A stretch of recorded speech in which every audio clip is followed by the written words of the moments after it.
क्या होगा अगर तुम्हारा एक दिन सब कुछ खत्म हो जाए, तुम्हारी दुनिया, तुम्हारा गांव और तुम्हारी माँ सब कुछ जल के राख हो जाए। तुम अपनी जान बचा के भागे और छिप गए क्योंकि तुम कमजोर थे। फिर तुम्हारे अंदर एक शैतान जागता है। अब तुम वो नहीं जो कल थे। कहानी के शुरुआत में सब लोग सोच रहे थे कि नीमो एक कमजोर लड़का है, एक ऐसा जो कभी भी किसी के काम नहीं आएगा। लेकिन उन्हें क्या पता था कि उसके अंदर एक ऐसी ताकत छुपी हुई है जो खुद अंधेरों को मिटा सकती है। नीमो अपनी लाइफ का सबसे इम्पोर्टेंट कदम उठाने जा रहा था। वो एक ग्रैंड मैजिक एकेडमी ज्वाइन करना चाहता था, लेकिन उसका सपना एक ही पल में बिखर गया। उसके गांव पर मॉन्स्टर का अटैक हो गया। लोग डर के यहाँ से भागने लगे। कुछ लोग तो मॉन्स्टर के पेट में चले गए। नीमो अपनी आंखों के सामने अपने ही लोगों को मरते हुए देख रहा था, जिसे देखकर उसके हाथ पैर कांपने लगे और शरीर झुन हो गया। पर फिर भी वो हिम्मत करके स्टेशन की तरफ भागता है। वो ट्रेन का इंतजार करता है, लेकिन ट्रेन वहाँ पर नहीं आती। वो जब अपने आसपास देखता है तो वहाँ पर बहुत सी लाशें बिखरी होती हैं। ये सब देख के वो डर जाता है और चिल्लाता है कि प्लीज मुझे कोई बचा लो, लेकिन जवाब में सिर्फ एक गुड़गुड़ाहट आती है। तभी उसको लगता है कि अब सब कुछ खत्म हो गया, अब शायद वो भी ज्यादा टाइम तक सरवाइव नहीं कर पाएगा। तभी एक पावरफुल थंडर मॉन्स्टर के बीच में गिरता है। तभी हमारी मुलाकात एक फेरिया नाम के लड़की से होती है, जो 7 नाइट की लीडर थी। फेरिया अपनी पूरी ताकत के साथ मॉन्स्टर से फाइट करती है और उन्हें जमीन के अंदर घुसा देती है। तभी एक मॉन्स्टर नेमो के ऊपर जंप करता है। फेरिया उसे धक्का देकर उसकी जान बचा लेती है, लेकिन फेरिया समझ जाती है कि ये बैटल इतनी आसान नहीं होने वाली। जिसके बाद वो एक्टिवेट करती है अपनी हीरो सक्सेसर मोड को। एक्टिवेट करने के बाद उसकी पूरी बॉडी ग्लो करने लगती है और वो बन जाती है कि वॉरियर ऑफ थंडर। फेरिया ने एक बार फिर से नेमो की जान बचाई। फिर वो देखती है कि उसके कपड़ों पर मैजिक एकेडमी का लोगो है, जिसे देख के फेरिया कहती है तो फिर तुम एक स्टूडेंट हो, मुझे खुशी है कि मैं कम से कम एक को तो बचा पाई। सीन शिफ्ट होता है। वो दोनों अब ट्रेन में बैठ जाते हैं, जहाँ पर फेरेरन उसके लिए स्नैक्स और कॉफी लाती है। पर नीमो शॉक में था क्योंकि उसने अपनी पूरी दुनिया को एक पल में खत्म होते हुए देखा है। तभी फेरिया उसे बताती है कि हीरो सक्सेसर के बारे में, कि कैसे पुराने जमाने में डिवाइन वॉरियर्स ने कैसे मॉन्स्टरों से इस दुनिया को बचाया। नीमो शांत रहता है क्योंकि उसके दिमाग में सिर्फ वही बातें घूम रही थी जो उसके साथ हुआ है। उसे मायूस देखकर फेरिया उसके कंधों पर हाथ रखती है और कहती है कि कभी कभी हमें सब कुछ खोना पड़ता है एक नए हीरो के जन्म के लिए। और उसी वक्त एक जायंट मॉन्स्टर ट्रेन के ऊपर अटैक कर देता है, क्योंकि ट्रेन धीरे धीरे जंगल के बीच से जा रही होती है। तभी नीमो फेरिया से पूछता है, क्या ये सब कुछ वैसे ही हमेशा होता है जहाँ पर आप लोग मॉन्स्टरों से लड़ते हैं और लोग बेचारे बच नहीं पाते? लेकिन फेरिया उसकी बात सुनकर चुप हो जाती है। फिर कहती है कि हीरो बनने का मतलब सिर्फ लड़ना नहीं होता, कभी कभी तुम्हें हार भी एक्सेप्ट करनी पड़ती है, पर हर हार के बाद तुम्हारी एक नई ताकत जागती है। तभी एक झटके से ट्रेन हिल जाती है क्योंकि मॉन्स्टर ट्रैक पे आ गया था। तभी सभी पैसेंजर घबरा जाते हैं क्योंकि ट्रेन ट्रैक से उतर गई थी। तभी फेरिया अपने पावरफुल मोड को एक्टिवेट करती है और वो मॉन्स्टर के सामने जाके खड़ी हो जाती है। पर इस बार का मॉन्स्टर काफी ज्यादा बड़ा है, बट फेरिया ट्रेन के पलटने से कुछ ज्यादा ही जख्मी हो गई थी। तभी नेमो उसे देखता है। उसकी आंखों के सामने वो लड़ रही थी सिर्फ उसको प्रोटेक्ट करने के लिए। नेमो अपने अंदर गिल्टी फील कर रहा था, पर वो यहाँ पर क्या ही कर सकता था, और कहता है कि मेरे लिए कोई अपनी जान कैसे रिस्क में डाल सकता है। तभी फेरिया चिल्लाती है कि नेमो तुम जितने जल्दी हो सके यहाँ से भागो, मैं इसे रोक कर रखती हूँ। पर नेमो वहाँ से नहीं भागता, वो वहीं रुकता और अपनी आंखों को बंद कर लेता है। और तभी उसका सीट कार्ड चमकने लगता है पर्पल ग्लो के साथ। सडनली वर्ल्ड फ्रीज हो जाता है। नीमो एक मिथिकल गार्डन में पहुँचता है। तभी वहाँ पर गॉड की डिवाइन वॉइस सुनाई देती है, क्या तुम अपनी जान देने के लिए तैयार हो किसी और के लिए? नीमो कहता है कि अगर मैं अपनी जान देके फेरिया की जान बचा सकता हूँ तो हाँ, मुझे सिर्फ एक चीज चाहिए, ताकत। जहाँ पर गॉड उससे कहता है तो फिर ले लो वो ताकत जो हमेशा तुम्हारे अंदर थी। तभी एक पावरफुल वॉरियर सामने आता है और कहता है तुम मुझ में कुछ देख पाए हो तो फिर अब मैं अपनी पावर तुम्हें देता हूँ। जिसके बाद हमारा सीन कट होता है। नेमो वापस स्टेशन पे है। मॉन्स्टर बैरियर तोड़ रहे हैं और फेरिया अब थक चुकी है। और तब नेमो की आंखों में पर्पल ग्लो होता है। उसके हाथ स्वॉर्ड में बदल जाते हैं। फेरिया शॉक थी, अरे ये कैसे हो सकता है? उसके पीछे से एक लेजेंडरी हीरो की आत्मा आती है। वो कहती है कि वापस भरोसा करो फेरिया, उस लड़के ने कुछ खो दिया है, अब वो सिर्फ एक लड़का नहीं रहा। नीमो मॉन्स्टर के सामने जाकर खड़ा हो जाता है। वो स्वॉर्ड लेकर मॉन्स्टर को काट डालता है। फेरिया उसे देखकर इमोशनल हो जाती है। नेमो एक वेपन को उठा के फेरिया को देता है और कहता है आपका काम है खत्म करना, चलिए मिलकर खत्म करते हैं। फेरिया और नेमो दोनों ही मिलकर एक ही बार में उस मॉन्स्टर को खत्म कर देते हैं।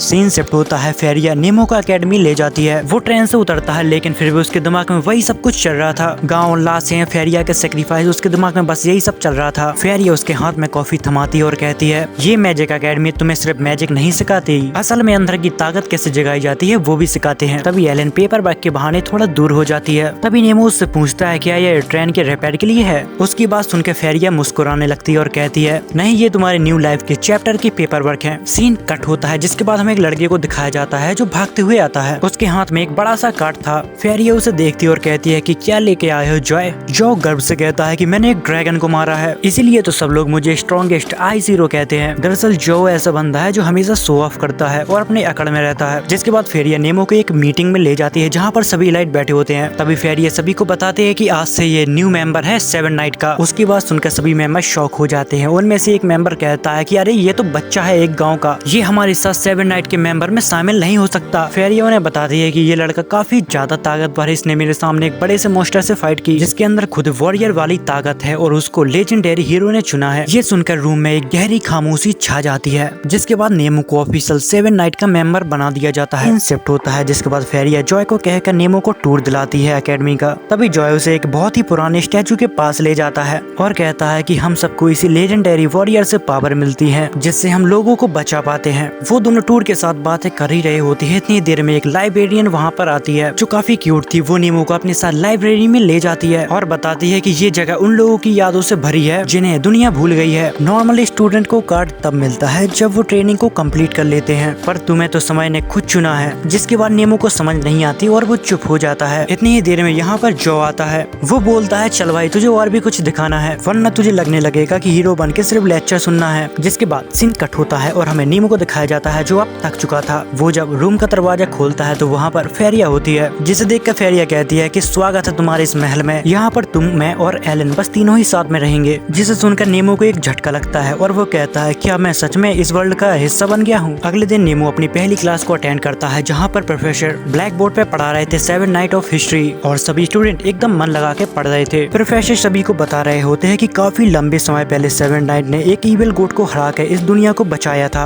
आज भी उस ईविल गॉड की शक्ति से पैदा होने वाले मॉन्स्टर आज भी इस दुनिया को तबाह करने की कोशिश करते रहते हैं। नेमो ये सब सुन के काफी कंफ्यूज हो जाता है। वो कहता है कि मैंने तो बस लड़ना सीखा है, मैं इस इतिहास का क्या करूं। क्लास खत्म होने के बाद एक 11 नाइट आता है जो काफी ज्यादा गुस्से में लग रहा था। वो नेमो को एक स्पेशल हीलिंग पोशन देता है और कहता है इसे केमिस्ट्री लैब में दे दो, टाइम पे देना जरूरी है। नेमो चुपचाप वो पोशन लेके जाता है जहाँ पर एक स्टूडेंट बताता है कि ये एलाइट के पास होता है क्योंकि ये काफी ज्यादा रियर है। तभी ऊपर एक बहुत ही खतरनाक धमाका होता है। सभी स्टूडेंट भाग के उस तरफ जाते हैं देखने के लिए कि आखिर क्या हुआ है, पर सब लोग जो सब देखते हैं उनको अपनी आंखों पे विश्वास नहीं होता है। जॉय ने जिस ड्रैगन को मार दिया था वो वापस जिंदा हो गया। जॉय सतर्क हो जाता है और कहता है लगता है फिर से मुझे इसको संभालना होगा। वो अपने आइस पावर को एक्टिवेट करता है और ड्रैगन के ऊपर एक हैवी स्लैश अटैक करता है जिससे ड्रैगन 2 टुकड़ों में बढ़ जाता है। बट थोड़ी देर बाद ड्रैगन के टुकड़े हिलने लगते हैं। यहाँ पर नेमो भी अपनी पूरी ताकत लगा देता है उस ड्रैगन को मारने के लिए और सोचता है कि मैं अब भाग नहीं सकता, पहले ही किसी ने मुझे बचाया है, अब मेरी बारी है। यहाँ पर वो एक चैन को अपेयर करता है। वो अपने दोनों ही हाथों से पूरी ताकत लगा के उस चैन को खींचता है। मौके को देखकर जॉय भी अपनी फुल पावर से एक स्लैश मारता है लेकिन आज का असर नेमो के ऊपर भी पड़ने लगता है। जॉय उसे चिल्लाता है कि तुम वहाँ से भाग जा वरना तू मर जाएगा। नेमो कहता है कि अगर मैं पीछे हटा तो तू उसके कोर को डिस्ट्रॉय नहीं कर पाएगा। तभी जॉय की हीरो की स्प्रेट अपेयर होती है। वो उस ड्रैगन को डिस्ट्रॉय करने का कहता है जो अपना पूरा ध्यान लगाता है और उस ड्रैगन के कोर को डिस्ट्रॉय कर देता है। अब बैटल खत्म हो गई थी। नेमो और जॉय दोनों ही जमीन पे बैठे थे। जो उसे पहली बार अपनी बीती जिंदगी के बारे में बताता है। मेरे फादर एक सॉर्सरर थे, उनने अपनी जान दे के इस सिटी को बचाया था। मैं उनसे ज्यादा ताकतवर बनना चाहता हूँ और इस सिटी के लोगों को सुरक्षित रखना चाहता हूँ। नेमो उसकी तरफ देखता और कहता है कि मुझे पहली बार लग रहा है कि मैं कमजोर नहीं हूँ। अगर तेरा जैसा दोस्त हो तो मैं और भी ज्यादा ताकतवर बन सकता हूँ। जिसके बाद सीन शिफ्ट होता है। हमें अगले दिन अकेडमी का सीन दिखाया जाता है जहाँ पर फेरिया सभी को एक स्पेशल मीटिंग के लिए बुलाती है जहाँ पर वो team strategy and weakness control के बारे में सभी को बता रही थी। स्टूडेंट को 4 के ग्रुप में डिवाइड कर दिया जाता है जहाँ पर नेमो, जॉय, सैफी और गिल्डन एक ही टीम में थे। तभी जॉय चिल्लाता और कहता है कि याह मेरी टीम बिल्कुल परफेक्ट है, बस गिल्डन थोड़ा कमजोर है, बाकी सब कुछ ठीक है। पर गिल्डन उसको कुछ भी नहीं कहता। लाइब्रेरियन नोटिस करती है कि उसका व्यवहार थोड़ा अजीब है, कल तक तो ठीक था। सभी को एक चैलेंज दिया जाता है, एक मॉन्स्टर को डिफीट करना है, पर इसमें तुम्हें अपनी फुल पावर को इस्तेमाल नहीं करना है। तुम्हें बस अपने स्ट्रेटेजी और टीम वर्क पे डिपेंड रहना है और उसी चीज की स्ट्रेटेजी बना के तुम्हें उस मॉन्स्टर को डिफीट करना है। नेमो और जो स्काउटिंग पे जाते हैं और सोफी मैजिक डिटेक्शन कर रही होती है और गिल्डन पेड़ के पीछे चुपचाप बस छुपा बैठा था। तभी एक के दूसरी टीम के ऊपर वो बीस्ट अटैक करते हैं। नेमो तुरंत हेल्प के लिए भागता है लेकिन जैसे ही वो पहुंचता है वो बीस्ट पहले ही मर चुका था और उसके बगल में पहले से ही खड़ा होता है गिल्डन। उसकी बॉडी से एक ब्लैक स्मोक निकल रहा था। उसे देख के जॉय शॉक हो जाता है। वो कहता है कि मैं तो तुम्हें वहाँ पर छोड़ के आया था, तू यहाँ पर क्या कर रहा है। तभी गिल्डन मुस्कुराने लगता है लेकिन वो गिल्डन की मुस्कुराहट नहीं थी और वो कहता है तुम लोग क्या समझते थे कि मैं कमजोर हूँ, मैं तो बस सही समय का इंतजार कर रहा था। अचानक एक ब्लैक एनर्जी ब्लास्ट होती है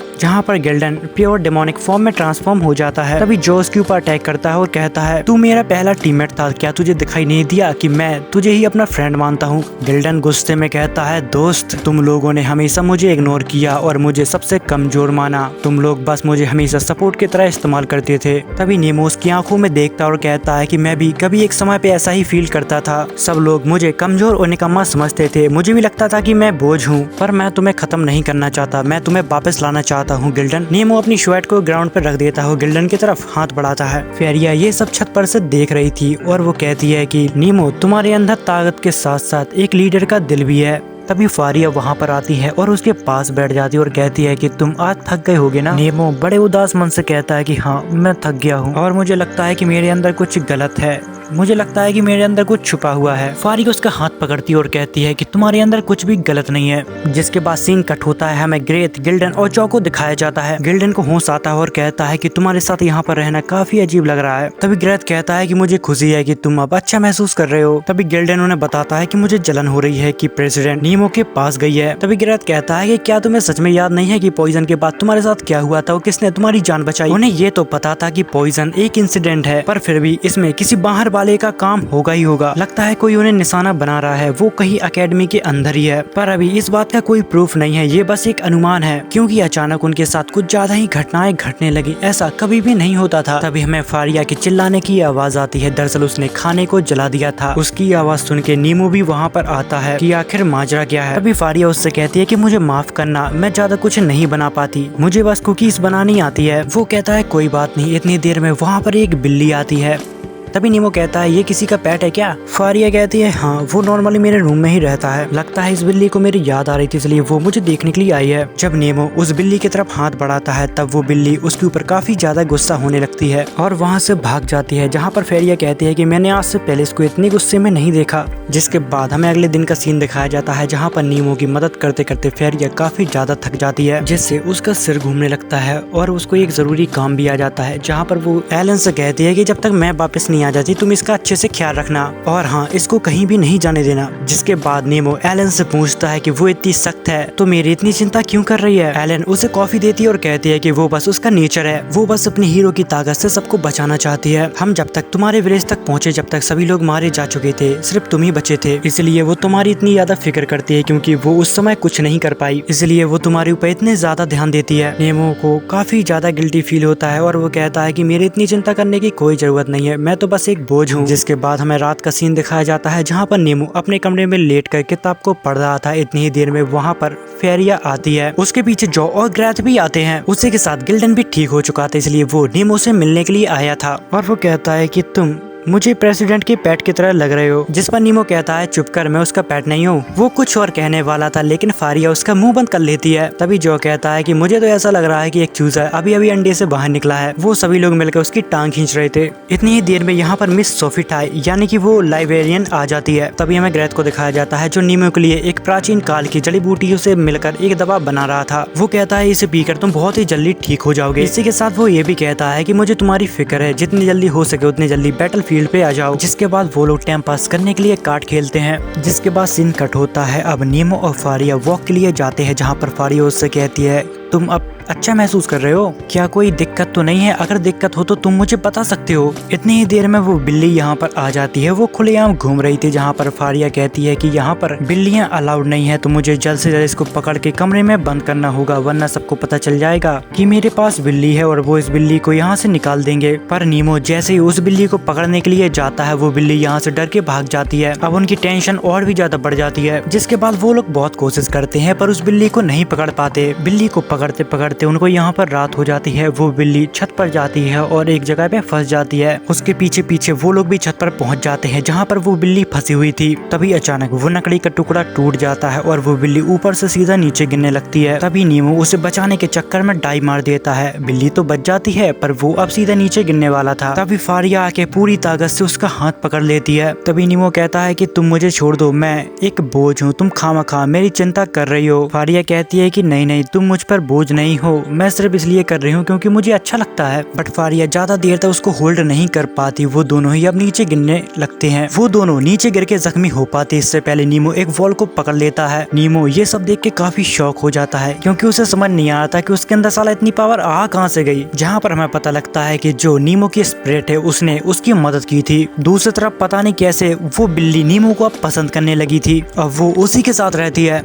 जिसके बाद सीन शिफ्ट होता है। नीमो सोफी के पास जाता है अपने हीरो के बारे में कुछ पूछने के लिए क्योंकि उसका हीरो उससे बात नहीं करता। दरअसल यहाँ पर हीरो स्पेट को कहा जाता है जो उनकी मदद करती हैं, जहाँ पर सोफी उसके क्वेश्चन का जवाब ढूंढने में उसकी मदद करती है। वो लोग लाइब्रेरी की हर किताब में जवाब तलाशने की कोशिश करते हैं क्योंकि वहाँ पर हर हीरो की जानकारी उपलब्ध होती है, पर उनको वहाँ पर कुछ भी हाथ नहीं लगता। जहाँ पर सोफी कहती है कि तुम चिंता मत करो, मैं जितना हो सके उतनी जानकारी को इकट्ठा करने की कोशिश करूंगी। जिसके बाद वो यहाँ से चला जाता है। तभी यहाँ पर एक लड़की आती है और वो सोफी से कहती है क्या वो वही था, जिस पर सोफी जवाब देती है कि हाँ वो वही था। जिसके बाद सीन शिफ्ट होता है और शार्ली और मीना को दिखाया जाता है। उनके पास फारिया और नीमो वहाँ पर आते हैं, जहाँ पर एक लड़के के ऊपर किसी ने हमला कर दिया था और वो काफी ज्यादा घायल हो गया था। उस लड़के के गले में 2 निशान थे, जिसे देख के लग रहा था कि ये काम किसी वैम्पायर ने किया है। जिसे देख कर शार्ली कहती है कि प्रेसिडेंट ये मुझे संभालने दो, बस मैं एक बार उसको पकड़ लूं। इतना कह के वो यहाँ से गुस्से में जाने लगती है क्योंकि कमेटी के मेंबर धीरे धीरे कम होते जा रहे थे। तभी नीमो उसकी मदद करने के लिए कहता है। यहाँ पर चेयरवुमैन उसको मना करने वाली थी, लेकिन फारिया कहते हैं कि हाँ ये तो बहुत ही अच्छा आइडिया है क्योंकि चेयरवुमैन यानी कि सैफी नहीं चाहते थे कि नीमो किसी और खतरे में पड़े। जिसके बाद सीन शिफ्ट होता है। नीमो काफी सारी बुक को पढ़ने के लिए ले जा रहा था। तभी यहाँ पर मीना आती है। नीमो उसे देख कर कहता है कि अरे तुम तो वही लड़की हो ना जो मुझे आज सुबह मिली थी। मीना कहते है कि हाँ तुमने जो मेरी मदद की उसके लिए बहुत बहुत शुक्रिया। मेरे पास बहुत ज्यादा काम होता है, तुमने जिम्मेदारी लेके मेरी जिंदगी बचा ली, इसलिए तुम्हारा फिर से बहुत बहुत शुक्रिया। जिसके बाद वो और शार्ली दोनों ही रिसर्च कर रहे होते हैं उस अटैक के ऊपर। जिसके बाद नीमो वैम्पायर्स के बारे में और ज्यादा जानने के लिए लैब में आया होता है, जहाँ पर वो लड़की उसे बताते हैं कि वैम्पायर कुछ अलग मॉन्स्टर नहीं होते, वो इंसानों की तरह ही रहते हैं, बस उनका खान पान थोड़ा अलग होता है और वो थोड़ी खतरनाक भी होते हैं। अभी वो लड़की उसको वैम्पायर वाली बुक दे देती है और कहती है कि तुम इसे ध्यान से पढ़ लेना, तुम्हें सारी जानकारी इसमें मिल जाएगी। उसी के साथ वो नीमो से कहती है कि वैसे ग्रेथ कभी मेरे बारे में बोलते हैं। तभी हमें पता लगता है कि ये लड़की ग्रेथ को पसंद करती है, जहाँ पर नीमो उससे कह देता है कि मुझे इतना कुछ याद नहीं। इतनी ही देर में यहाँ पर मीना आ जाती है, जिसके बाद वो दोनों यहाँ से चले जाते हैं। रास्ते में नीमो मीना से पूछता है कि तुम्हारे पास ये कौन सी मेडिसिन है। वो कहती है कि ये मेडिसिन हॉस्पिटल के मेंबर के लिए है। तभी चलते चलते यहाँ पर मीना रुक जाती है और नीमो से कहती है कि यहाँ पर अफवाह फैल रही है, सब कहते हैं कि चेयरवुमैन शार्ली शायद वैम्पायर है, लेकिन मुझे लगता है कि ये सच नहीं है क्योंकि वो सबसे ज्यादा अच्छी है और सबसे ज्यादा मेहनत करती है। ये कहते कहते मीना यहाँ पर रोने लगती है। नीमो उसे शांत करवाता और कहता है कि मैं जानता हूँ कि तुम्हें शार्ली पसंद है। उसी के साथ वो ये भी कहता है कि मैं जानता हूँ कि तुम उसकी हेल्प कर सकती हो। मीना उसकी बात सुन के काफी खुश हो जाती है और कहती है कि हाँ मैं उसकी मदद करूंगी। तभी मीना उससे एक फेवर मांगती है और कहती है कि तुम मेरे साथ इन्वेस्टिगेट करने के लिए चलोगे। एक जगह है जहाँ पर मैं जाँच पड़ताल करना चाहती हूँ, पर मैं वहाँ पर अकेली नहीं जा सकती। नीमो उसकी बात मान जाता है। जिसके बाद वो लोग जंगल में इन्वेस्टिगेट करने के लिए चले जाते हैं। तभी उनको एक आवाज आती है, वो लोग चुपचाप उसके पीछे जाते हैं। दरअसल वो शार्ली होती है, वो किसी का ब्लड पी रही थी। नीमो यहाँ पर उसे रोकने की कोशिश करना चाहता था, लेकिन उसकी स्पेट उसे रोक देती है। दरअसल यहाँ पर दूसरी लड़की एलन होती है। तभी हमें पता लगता है कि शार्ली एक अच्छी वैम्पायर है। एलन बस उसकी मदद करती है ताकि टाउन में खबर ना फैल जाए कि शार्ली एक वैम्पायर है और वो लोग उसे अपने से दूर कर देंगे। तभी मीना गलती से पेड़ की डाली पर पैर रख देती है, जिससे यहाँ पर आवाज हो जाती है। शार्ली तुरंत सतर्क हो जाती है और उनको बहुत ही जल्दी ढूंढ निकालती है। वो जब उन दोनों को देखती है उनको कुछ भी नहीं कहती और यहाँ से भाग जाती है। नीमो भी उसके पीछे भागता है और उसे रोकने की कोशिश करता है। कुछ दूर जाके शार्ली को नीमो पकड़ ही लेता है और कहता है कि तुम वैम्पायर हो, तो फिर जिसने कमेटी के मेंबर के ऊपर अटैक किया वो तुम ही हो। जिस पर वो जवाब देती है कि हाँ मुझे नहीं पता था कि चीजें ऐसे बिगड़ जाएंगी, तो मैं कभी भी तुम लोगों के साथ रुकने का यहाँ पर फैसला नहीं करती। जिसके बाद वो भी अपनी पावर को एक्टिवेट करती है और कहती है कि मेरे रास्ते से हट जाओ वरना तुम मारे जाओगे। वो नीमो के ऊपर अटैक करने लगती है। नीमो भी उसके अटैक से बचता है और उससे कहता है कि मुझे तुम्हारे साथ फाइट नहीं करनी है। जिस पर शार्ली कहती है कि इसके लिए तुम काफी लेट हो गए हो, हमें भी ह्यूमंस और डीमंस की तरह डर लगता है, पर मेरी फैमिली की किसी से भी दुश्मनी नहीं थी, लेकिन फिर एक दिन इंसानों ने उन्हें खत्म कर दिया। मैं अब तक जहाँ भी गई मेरे साथ ऐसा ही हुआ। जब लोगों को पता चला कि मैं वैम्पायर हूँ उन्होंने मुझसे डरना चालू कर दिया। उसी के साथ उन्होंने मुझे मारने की भी कोशिश की। काफी समय बाद मुझे इस स्कूल में शांति मिली थी, लेकिन यहाँ पर भी कांड हो गया। जिसकी बात सुनकर नीमो कहता है क्या तुम भागने वाली हो। ये बात सुन के वो गुस्सा हो जाती है और नीमो के ऊपर अटैक कर देती देती है और कहती है बिल्कुल भी नहीं। नीमो उसे समझाने की कोशिश करता है और उसे बताता है कि सब लोग वैम्पायर से नफरत नहीं करते। अगर मैंने जो देखा वो मैंने किसी को भी नहीं बताया तो तुम्हारे जाने का सवाल ही नहीं बनता। जिस पर सैडली कहती है कि तुम मेरे लिए ये सब क्यों कर रहे हो, जिस पर वो मुस्कुराते हुए जवाब देता है कि मैं बस अपनी टीम को बचा रहा हूँ, मैं नहीं चाहता कि कोई मेंबर टीम छोड़कर जाए। जिसके बाद वो लोग मीना को ढूंढने के लिए आते हैं, जहाँ पर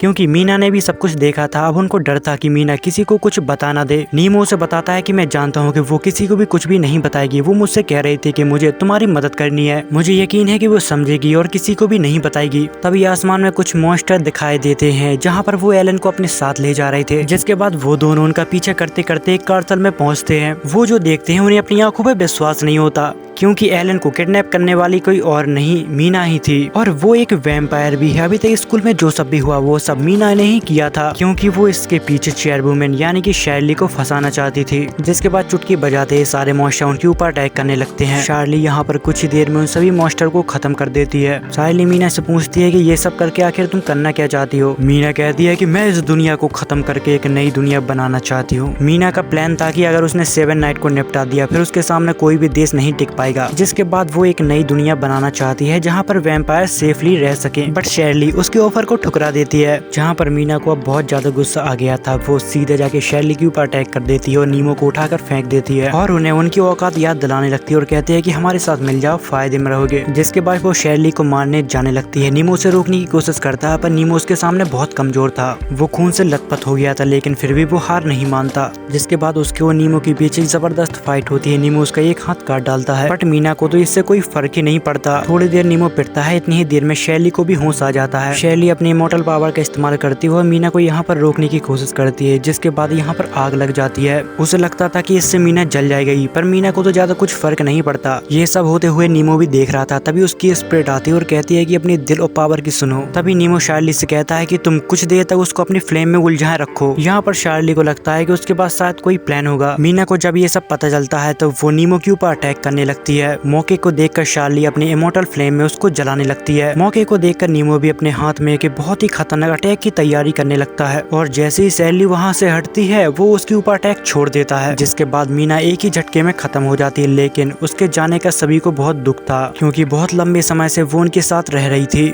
जिसके बाद हमें ग्रेथ को दिखाया जाता है, जो पुराने लाइब्रेरी के बारे में रिसर्च कर रहा था, जहाँ पर लोगों की मान्यताएं थी कि वहाँ पर भूत रहते हैं। जिसके बाद ग्रेथ सोफी के पास जाता है इस चीज के बारे में पूछने के लिए, लेकिन सोफी कहती है कि ज्यादातर पुराने रिकॉर्ड में आग लग गई थी, तो मैं इस चीज के बारे में ज्यादा नहीं जानती, क्योंकि जो पुरानी लाइब्रेरी थी वो पूरी जल के राख हो गई थी। जिसके बाद ग्रेथ यहाँ से जाता है, तभी उसको बाहर वो लैब वाली लड़की मिल जाती है। वो कहती है कि अगर तुम्हें रिकॉर्ड की जरूरत है तो मैं वो लाकर दे दूंगी, पर ग्रेथ उससे कुछ भी नहीं कहता और यहाँ से जाने लगता है। जिसके बाद वो लड़की कहती है कि अगर कुछ और है जो मैं कर सकती हूँ तो मैं करूंगी, जहाँ पर ग्रेथ कहता है कि नहीं, अभी के लिए इतना काफी है। जिसके बाद सीन शिफ्ट होता है अगले सीन में फारिया और नीमो को दिखाया जाता है, जहाँ पर फारिया नीमो को स्कूल फेस्टिवल के बारे में बता रही थी। जिसके बाद उन्हें वही लाइब्रेरी वाली लड़की मिलती है, जहाँ पर वो ग्रेथ के बारे में बात करती है कि वो मेरे सपनों का राजकुमार है, काफी बार उसने मेरी जान बचाई, इसलिए मैं उसको पसंद करती हूँ। नीमो बड़े ध्यान से उसकी बातों को समझने की कोशिश कर रहा था। तभी वो लाइब्रेरी वाली लड़की कहती है कि मैं उसे डांस के लिए इनवाइट करना चाहती हूँ, जहाँ पर हमें पता चलता है कि डांस स्कूल के फेस्टिवल का एक हिस्सा है। यहाँ पर काफी सारे कपल साथ में आते हैं। वो लड़की ग्रेथ को डांस के लिए पूछना चाहती थी, लेकिन उसके मन में एक डर था। तभी नीमो कहता है कि तुम्हें शायद उससे एक बार पूछ के देखना चाहिए, अगर तुमने ऐसा नहीं किया तो तुम पूरी जिंदगी भर पछताओगे और शायद तुम्हें ये मौका दोबारा न मिले। जहाँ पर वो लड़की उसकी बात को मान जाती है। जिसके बाद वो कहती है कि प्रेसिडेंट, क्या आपने डिसाइड किया है किसी के साथ डांस करने का? वो नीमो की तरफ देखती है और कहती है कि नहीं नहीं, मैंने किसी के साथ डांस करने का नहीं सोचा। जिसे देख के वो लाइब्रेरी वाली लड़की समझ जाती है और कहती है कि हम दोनों को बहादुर बनने की जरूरत है,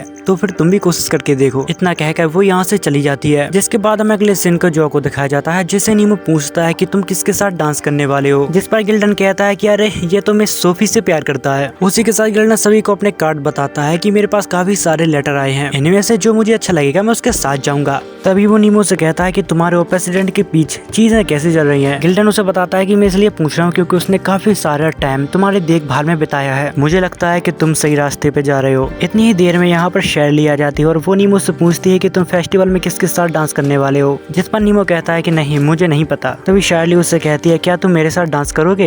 ये सुनते ही वो दोनों शॉक हो जाते हैं और वो लोग पूछते हैं नीमो क्या तुम्हारे और शैरली के बीच कुछ हुआ है क्या, वो तो बहुत सख्त लेडी है, आज पता नहीं उसको क्या हो गया। जिस पर वो भी कह देता है कि अरे ये तो एक सीक्रेट है। जिसके बाद हमें फारिया को दिखाया जाता है जो काउंसिल इवेंट को डिसाइड करने वाली थी। यहाँ पर सभी कोई अपनी अपनी राय देने लगता है कि हमें एक बार बनाना चाहिए फेस्टिवल के दिन, और जो कहता है कि हमें एक टूर्नामेंट रखना चाहिए ताकि हम फाइट करें। ये सब सुन के ग्रेथ यहाँ से उठकर जाने लगता है और कहता है क्या पागलपन है। ग्रेथ जब बाहर जाता है तभी उसको लैब वाली लड़की मिलती है, वो उसकी हेल्प करना चाहती थी इन्वेस्टिगेट में। वो मान जाता है। इसी के साथ वो लड़की उसे अपने साथ डांस करने के लिए इनवाइट करती है, जिस पर ग्रेथ हाँ कह देता है और यहाँ पर वो लड़की बहुत ज्यादा खुश होती है। और अब देखते ही देखते फेस्टिवल का दिन आ जाता है। वहाँ पर कुछ लोग शो करते हैं, कुछ लोग शॉपिंग, उसी के साथ सभी लोग बहुत एंजॉय करते हैं। दूसरी तरफ हमें 7 नाइट को दिखाया जाता है जो एक कैफे में सभी को सर्व कर रहे थे। तभी शैरली जो से कहती है किचन में कोई हेल्प चाहिए क्या। जो कहता है कि अरे नहीं नहीं मैं संभाल लूंगा। फारिया नीमो से कहती है कि आज रात को डांस करने का तुम्हारा क्या प्लान है, अगर तुम बुरा न मानो तो मैं पार्टनर को ढूंढ रही हूँ, क्या तुम मेरे साथ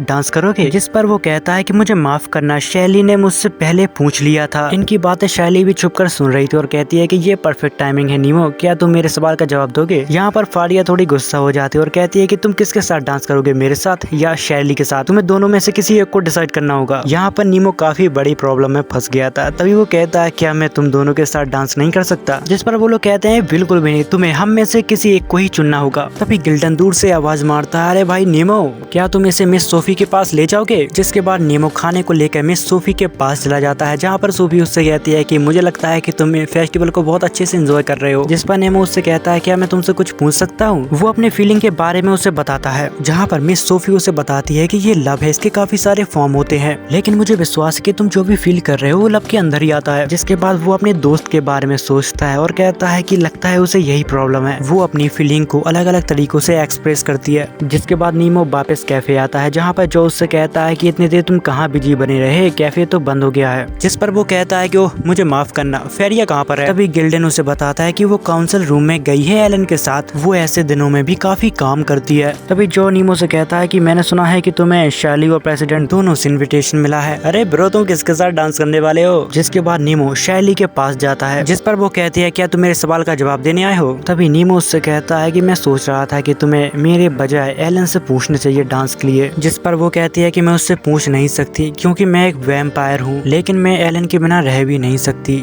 पर ये अधूरी जरूरत है। मुझे नहीं पता कि एलन कैसा फील कर रही होगी, उसने मुझसे कभी भी नहीं कहा, मैं भी काफी बुरी हूँ ना। जिसके बाद हमें वही लैब वाली लड़की दिखाई देती है, जहाँ पर वो कुछ ढूंढ रही थी। वो कहती है कि डांस करने का वक्त लगभग हो ही गया है, मुझे क्या करना चाहिए, मुझे जल्द से जल्द उस चीज को ढूंढना होगा। तभी वो एक जगह पे पैर रखती है और एक अंडरग्राउंड रास्ते में गिर जाती है। उसके सामने काफी सारी बुक पड़ी होती है। दरअसल ये वही पुरानी लाइब्रेरी है जो जलकर राख हो गई थी। वो यहाँ पर कुछ पुरानी किताबें ढूंढने लगती है ताकि ग्रेथ को इन्वेस्टिगेट करने में थोड़ी मदद मिले। अब शाम हो गई थी और डांस फेस्टिवल बस कुछ ही देर में स्टार्ट होने वाला था। तभी नीमो शार्ली के पास आती है जो बालकनी में खड़ी थी। तभी शार्ली नीमो से कहती है कि अब मैं किसी के साथ भी डांस नहीं करने वाली हूँ। नीमो कहता है कि किसी ने मुझसे कहा था कि सभी लोग अपने अपने लव को अलग अलग तरीकों से एक्सप्रेस करते हैं। मुझे लगता है कि लोग चेंज हो जाते हैं जब वो प्यार में पड़ते हैं। अगर इस बारे में मैं ठीक हूँ तो। शार्ली कहती है कि जब मैं इसके बारे में सोचती हूँ तो बहुत बुरी हो जाती हूँ। हमेशा हंसते रहना और बोलना कि मैं फ्लो के साथ जा रही हूँ। थैंक यू नीमो,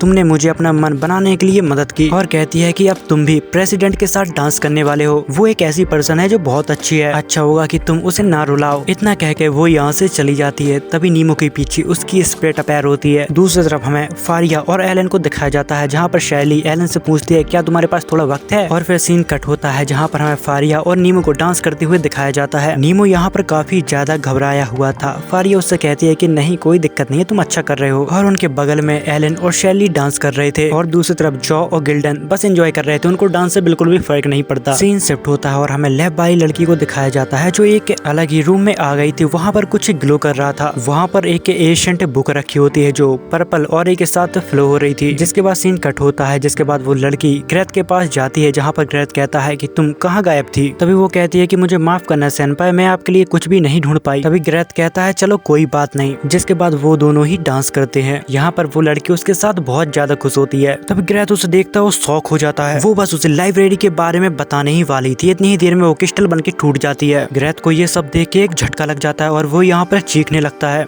जिसके बाद हमें फ्यूनरल का सीन दिखाया जाता है, जहाँ पर सभी लोग उसकी मौत से बहुत ज्यादा दुखी थे। यहाँ पर सभी लोग बात कर रहे थे कि उसे ओल्ड लाइब्रेरी का कर्ज लगा था। यहाँ पर सभी लोग होते हैं, लेकिन ग्रेथ यहाँ पर कहीं नजर नहीं आ रहा था। सोफी यहाँ पर बाकी के रिचुअल कर रही थी ताकि उसकी आत्मा को शांति मिले। तभी हमें दूर खड़ा हुआ एक पेड़ के पास ग्रेथ को दिखाया जाता है, जो काफी परेशान लग रहा था। नीमो जब ग्रेथ के पास जाता है, वो कहता है कि वो लड़की मुझसे प्यार करती थी, लेकिन मैंने उसे हमेशा नजरअंदाज किया और वो मेरी वजह से मरी है, क्योंकि मैंने वहाँ पर उसे जाने के लिए कहा था। वो अपने आप को गुनहगार समझ रहा था। उसको लग रहा था कि बस उसने उस लड़की को यूज किया है। अब बस ग्रेथ उसे मारना चाहता है, जिसकी वजह से वो लड़की मरी है। इतना कह के वो उसको ढूंढने के लिए निकल जाता है। सीन कट होता है, हमें यहाँ के लीडर को दिखाया जाता है, जहाँ पर वो फेरिया और एलन से कुछ कह रहा था। वो एक खतरनाक वॉल्केनो, वहाँ पर एक अंडरग्राउंड फैसिलिटी अभी डिस्कवर हुई है। वहाँ पर कुछ अजीब एक्टिविटी हो रही है। यहाँ एक संकेत है, वॉल्केनो में मैजिक पावर को डाला जा रहा है। हमारे पास ज्यादा टाइम नहीं है, अगर हमने इसको रोका नहीं तो बहुत ही ज्यादा तबाही मच सकती है। उसी के साथ ये लोग ये भी बताते हैं कि अगर हमारी रिपोर्ट सही रही तो फिजिक्स का लीडर आमिश ग्रेमैन वो भी शायद वहीं पर छुपा हुआ है। ये देख के हमें ये तो पता चल रहा था कि जो अभी फिलहाल में इंसिडेंट हुए हैं वो सारे एक ही साथ जुड़े हुए हैं। जिसके बाद हमें 7 नाइट के 5 मेंबरों को दिखाया जाता है, जहाँ पर नीमो अपने दोस्तों से कहता है कि ग्रेथ नहीं है तो हमारी टीम खाली खाली सी लग रही है। तभी गिल्डन नीमो से पूछता है कि बुर्गट वॉल्केनो आखिर किस तरह की जगह है। नीमो कहता है कि मुझे नहीं पता, मैं कभी वहाँ पर गया नहीं। दरअसल वो वॉल्केनो नीमो के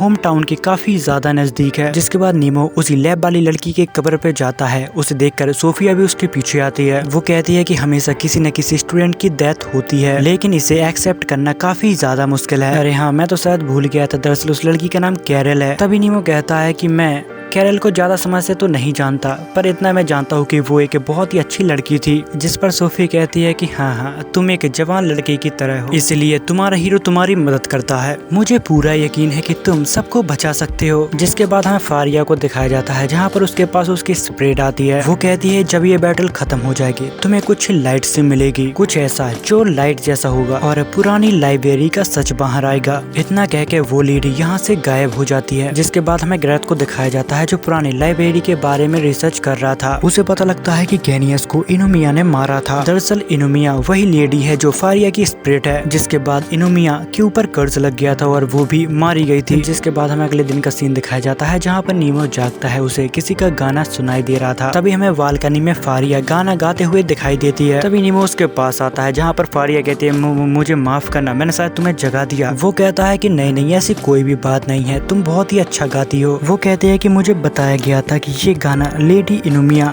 अक्सर गाया करती थी। जिसके बाद वो अपने पास्ट के बारे में बताती है। वो कहती है कि मेरी फैमिली मेंबर कहते थे कि मेरा जन्म सिर्फ लोगों को बचाने के लिए हुआ है, पर सच में मैं सिर्फ यही करना चाहती थी, या फिर मैं वो काम कर रही हूँ जो मेरे पापा चाहते थे। जिसके बाद सीन कट होता है और हमें उसी वॉल्केनो के पास का सीन दिखाया जाता है, जहाँ पर 7 नाइट की टीम बस पहुँचने ही वाली थी। फारिया ने एक मीटिंग में सभी को बता दिया था कि ये ऑपरेशन अभी तक का सबसे बड़ा ऑपरेशन होने वाला है। इस खतरनाक लड़ाई के लिए सभी लोग तैयार थे, लेकिन फिर भी नीमो को ग्रेथ की कमी खल रही थी। जहाँ पर अब वो लोग बरगट वॉल्केनो के ऊपर आ गए थे। वो लोग फ्लेयर से सिग्नल देते हैं और पूरी आर्मी बस रेडी हो जाती है। यहाँ पर सभी नाइट अपनी अपनी टीम को सिग्नल देके यहाँ पर अटैक के लिए रेडी होते हैं। नीमो, फारिया, एलन और शैली ऊपर से सब कुछ देख रहे थे। जिसके बाद वो भी नीचे जंप लगा देते हैं और वो लोग पहुँचते हैं एक अंडरग्राउंड महल पे, जहाँ पर डीमन भरे पड़े थे। वो लोग नीचे आते ही यहाँ पर तबाही मचाने लगते हैं। वो लोग धीरे धीरे सभी मॉन्स्टरों को मारते जा रहे थे और अंडरग्राउंड महल में नीचे चले जा रहे थे। ये सब होते हुए वही आदमी देख रहा था जिसके बारे में चेयरमैन ने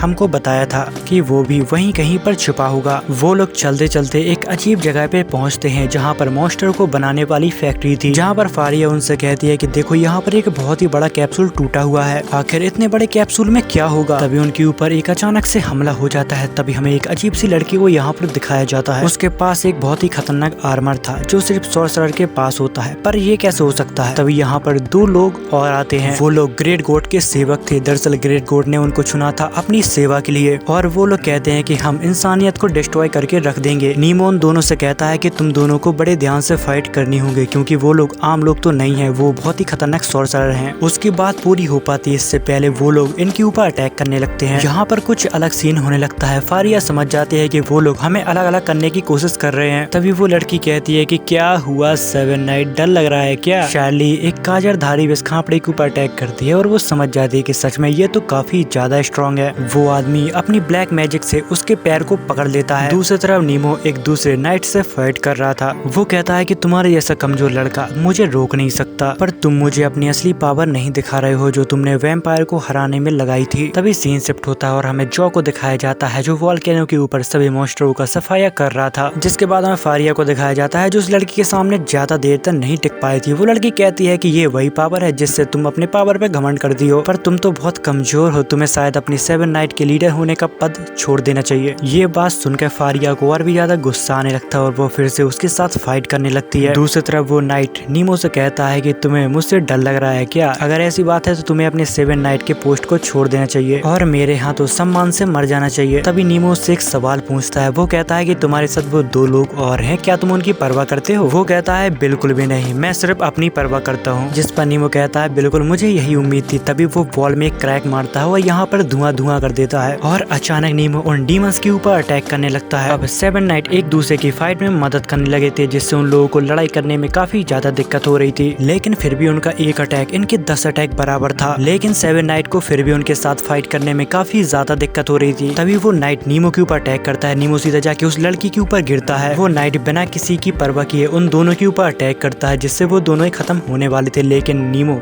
अपनी स्वेट से उसके अटैक को रोक लेता है। तभी वो लड़की कहती है कि अरे तुमने मुझे बचा लिया। जहाँ पर नीमो अब डायलॉग मारते हुए कहता है कि मैं किसी को भी मरते हुए नहीं देख सकता क्योंकि मुझे बस इस दुनिया को बचाना है। जिसके बाद हमें वही छुपा हुआ आदमी दिखाया जाता है जिसका नाम क्या था मैं भूल गया। वो उन दोनों की फाइट देख रहा था। वो कहता है कि वो टाइम आ गया जैसे कि भविष्यवाणी हुई थी, ग्रेट गॉड नेस्टरा सो रही है। ये आदमी कौन है ये तो हमें अभी ढंग से नहीं पता, पर इसका बहुत बड़ा प्लान है। दूसरी तरफ हमें गिल्डन को दिखाया जाता है जहाँ पर वो सेंस कर पा रहा था कि किसी चीज की अचानक पावर बढ़ रही है। दूसरी तरफ हमें शार्ली को दिखाया जाता है जिसका लड़ते लड़ते काफी बुरा हाल हो गया था। तभी वहाँ से वही नाइट निकलता है हंसते हंसते और कहता है कि ये है मेरी डिस्ट्रैक्शन की पावर माय डियर। दूसरी तरफ नीमो अपनी पूरी जी जान लगा के उस नाइट को रोकने की कोशिश कर रहा था। जिसके बाद सीन शिफ्ट होता है। हमें ग्रेथ को दिखाया जाता है जो इन्वेस्टिगेट करने के लिए उसी पुरानी लाइब्रेरी में आया था। वो यहाँ पर चलते चलते एक ऐसे रूम में पहुँचता है जहाँ पर एक लेडी के हाथ में एक पर्पल स्टोन था। इतनी ही देर में यहाँ पर बहुत सारे मॉन्स्टर अपीयर होने लगते हैं जिसे देखकर वो भी अपनी स्वेट को बाहर निकाल लेता है। आसपास के हालातों को देखकर तो लग रहा था कि यहाँ पर भी एक सीक्रेट बेस है। दरअसल ग्रेथ काफी गुस्से से भरा हुआ था। वो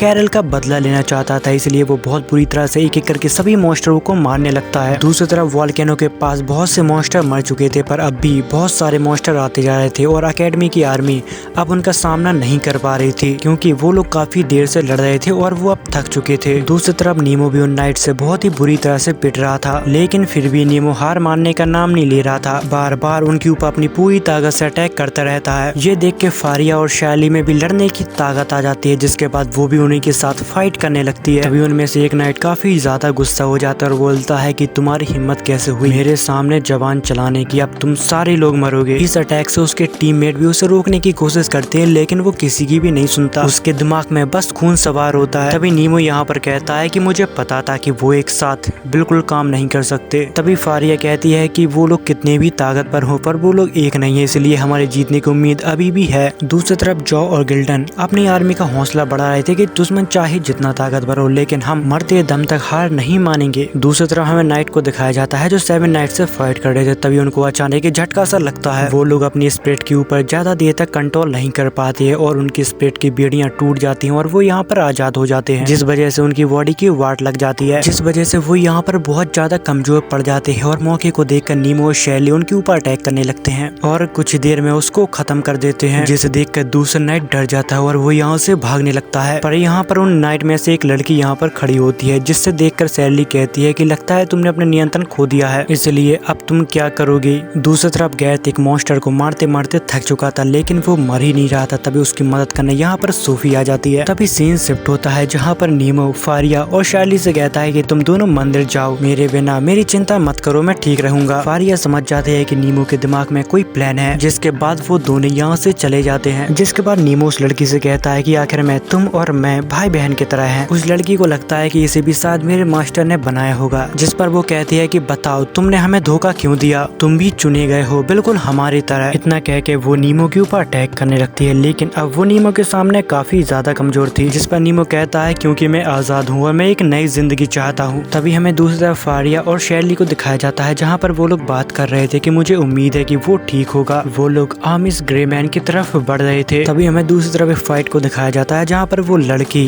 नीमो के साथ फाइट कर रही थी। हमें लगता था कि वो लड़की कमजोर हो गई है, लेकिन वो तो अभी भी बहुत ज्यादा ताकतवर है। लगता है उसके स्प्रेड उसकी बॉडी से अच्छी तरह से आजाद नहीं हो पाई है। नीमो उसे समझाने की कोशिश करता है, लेकिन उसकी धीरे धीरे फाइट और भी ज्यादा इंटेंस होती जाती है। तभी नीमो उस लड़की में किक मारता है, जिससे अचानक उसको कुछ हो जाता है और वो यहाँ पर हिल नहीं पाती। उसकी मौत उसकी आंखों के सामने थी और तभी उसकी आंखें बंद हो जाती हैं। तभी उसकी सोल उसे आवाज देती है कि तुम ऐसे मर नहीं सकती। उसके अंदर एक महारानी की सोल थी जो काफी ज्यादा ताकतवर थी। तभी नीमो के सामने एक अचानक लाइट गिरती है, जिससे वो दूर फेंक जाता है, जिस पर नीमो उससे कहता है कि तुमने अपने हीरो की आवाज सुनी है ना, जब तुम उन्हें सुनने की कोशिश करोगे तब वो तुम्हारे सवालों का जवाब भी देंगे। तभी वो अपने क्रिएटर के बारे में सोच लगती है कि आखिर उसने मुझे क्यों बनाया। तभी नीमो उसके तरफ दोस्ती का हाथ बढ़ाता है, जिसे देखकर वो लड़की कहती है कि तुम एक बहुत अच्छे इंसान हो, जिस पर नीमो कहता है बिल्कुल भी नहीं, मैं एक बहुत ही बड़ा झूठा हूँ। जिसके बाद हमें वही नाइट को दिखाया जाता है जो डरते हुए भाग गया था। वो जिमेरा के पास पहुँचता है, उससे कहता है कि हम अपनी बॉडी के ऊपर कंट्रोल नहीं कर पा रहे हैं, जिसके वजह से मैं मरने वाला हूँ। जिस पर जिमेरा अपनी आंखों को खोलता है और कहता है कि इससे अच्छा तुम मर क्यों नहीं गए, लेकिन मुझे लगता है कि तुम तीनों में से कोई भी नहीं जो तबाही का बेटा बनने के लायक हो। मुझे लगता है कि असली तबाही का बेटा जल्दी यहाँ पर आएगा। जिसके बाद आमिस जिमेरा अपने ही हाथों अपने ही सोल्जर को मार डालता है। इतनी ही देर में फारिया और शैली आर्मिस के सीक्रेट बेस पे आ जाते हैं। वो लोग उसके प्लान को चौपट करने यहाँ पर आए थे। दूसरी तरफ हमें ग्रेथ को दिखाया जाता है, जिसके हाथ में अभी एक बहुत ही बड़ा सीक्रेट लगा था। वो कहता है कि हम एक बहुत बड़ी जानलेवा गलतफहमी में थे, इसका मतलब इन सब के पीछे नीमो है। जिसके बाद सीन शिफ्ट होता है, हमें आमिर को दिखाया जाता है, जो हंसते हंसते कहता है कि अब मैं तुम्हें एक धार्मिक सजा देने वाला हूँ, महान नस्तरा के नाम पे। इतना कह के वो उन दोनों के ऊपर जानलेवा अटैक करने लगता है। वो भी उनके अटैक को डॉच करते हैं, बदले में उसके ऊपर अटैक करते हैं, लेकिन उसे इतने खतरनाक अटैक से एक खरोच भी नहीं आती। जिसके बाद शाली फिर से उसके ऊपर अटैक करती है, लेकिन उसकी बॉडी के आर पार स्वेट हो जाती है, लेकिन फिर भी उसको ज्यादा कुछ फर्क नहीं पड़ता, जिसे देखकर उनके पसीने छूटने लगते हैं। जिसके बाद वो शार्ली को पत्ते के तरह उड़ा देता है।